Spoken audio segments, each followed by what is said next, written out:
দুপুরের মধ্যে রাজধানী ঢাকা সহ দেশের ১৩ জেলায় ৭ কিলোমিটার বেগে ঝড় বয়ে যেতে পারে বলে জানিয়েছে আবহাওয়া অফিস।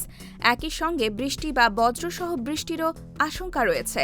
রোববার দুপুর ১টা পর্যন্ত দেশের অভ্যন্তরীণ নদীবন্দরগুলোর জন্য আবহাওয়া অধিদপ্তরের দেওয়া সতর্কবার্তায় এই তথ্য জানানো হয়। বার্তায় বলা হয়েছে, পাবনা, ঢাকা, টাঙ্গাইল, ময়মনসিংহ, ফরিদপুর, খুলনা, বরিশাল, পটুয়াখালী, নোয়াখালী, কুমিল্লা, চট্টগ্রাম, কক্সবাজার ও সিলেট জেলার ওপর দিয়ে উত্তর অথবা উত্তর পশ্চিম দিক থেকে ঘণ্টায় ৪৫ থেকে ৬০ কিলোমিটার বেগে অস্থায়ীভাবে দমকা হাওয়া অথবা ঝোড়ো হাওয়া বয়ে যেতে পারে। এ সময় বৃষ্টি অথবা বজ্রসহ বৃষ্টির শঙ্কা রয়েছে, তাই এসব এলাকার নদীবন্দরগুলোকে ১ নম্বর সতর্ক সংকেত দেখাতে বলা হয়েছে। এদিকে অপর এক বিজ্ঞপ্তিতে বলা হয়েছে, সন্ধ্যা পর্যন্ত দেশের সব বিভাগে অস্থায়ীভাবে দমকা অথবা ঝোড়ো হাওয়া ও বিদ্যুৎ চমকানো সহ হালকা থেকে মাঝারি ধরনের বৃষ্টি অথবা বজ্রসহ বৃষ্টির পূর্বাভাস রয়েছে। এ সময় ঢাকা সহ দেশের কোথাও কোথাও মাঝারি ধরনের ভারী থেকে অতি ভারী বর্ষণ হতে পারে।